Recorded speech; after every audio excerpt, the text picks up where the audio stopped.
एक भक्त प्रतिदिन रात्रि को बड़ा अच्छा स्वप्न देखते थे।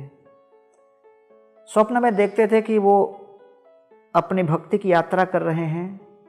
ब्रजरज में उनके चरणों का चिन्ह दिखता था और उनके चरणों के बगल में ही भगवान श्री कृष्ण के सुंदर चरण चिन्ह दिखते थे। ब्रजरज में कृष्ण के चरण चिन्ह अपने चरण चिन्हों के बगल में अंकित देखकर भक्त बड़ा अभिभूत हो जाते।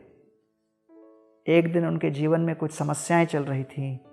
उस रात्रि को स्वप्न में उन्होंने देखा कि एक ही चरण चिन्ह है, एक ही चरण चिन्ह के युगल है और दूसरा चरण चिन्ह नहीं।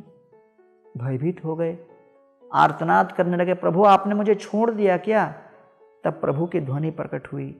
प्रभु बोले, बेटा तू बड़े परेशानी में है, ऐसे परेशानी में तू अकेले अपने पैर पर यात्रा नहीं कर सकता, इसलिए गौर से देख, वो जो चरण चिन्ह अंकित हैं वो मेरे हैं, तेरे नहीं, क्योंकि मैंने तुझे अपनी गोद में उठाकर लेके चल रहा हूँ इस यात्रा में। महाविपत्तौ संसारे यः स्मरेत मधुसूदन विपत्तौ तस्य संपत्ति भवेत इत्याह शंकर।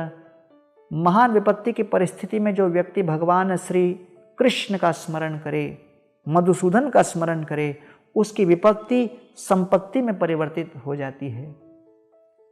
हम लोग भगवान को स्मरण करना चाहिए और स्मरण करने के लिए कई बाधाएं हैं। जब हमारे जीवन में संपत्ति आती है, हम कई बार दंभ से अभिभूत हो जाते हैं, गर्व के कारण भगवान का स्मरण नहीं कर पाते। विपत्ति आती है, शोक के कारण स्मरण नहीं कर पाते। दूसरों की संपत्ति और प्रगति देखकर द्वेष के कारण स्मरण नहीं कर पाते। दूसरों की विपत्ति देखकर हम उनका उपहास करते हुए, निंदा करते हुए उनका स्मरण नहीं कर पाते।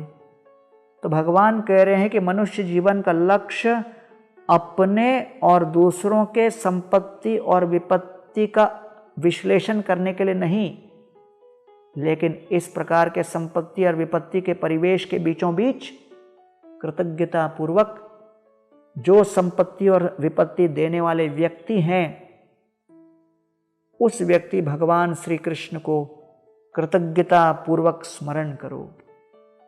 तब जाकर हम भगवान श्री कृष्ण का स्मरण कर पाते हैं। आइए हम अपने मानव जीवन में इस प्रकार भगवान का स्मरण करें, कृतज्ञता व्यक्त करें और जीवन सफल बनाएं।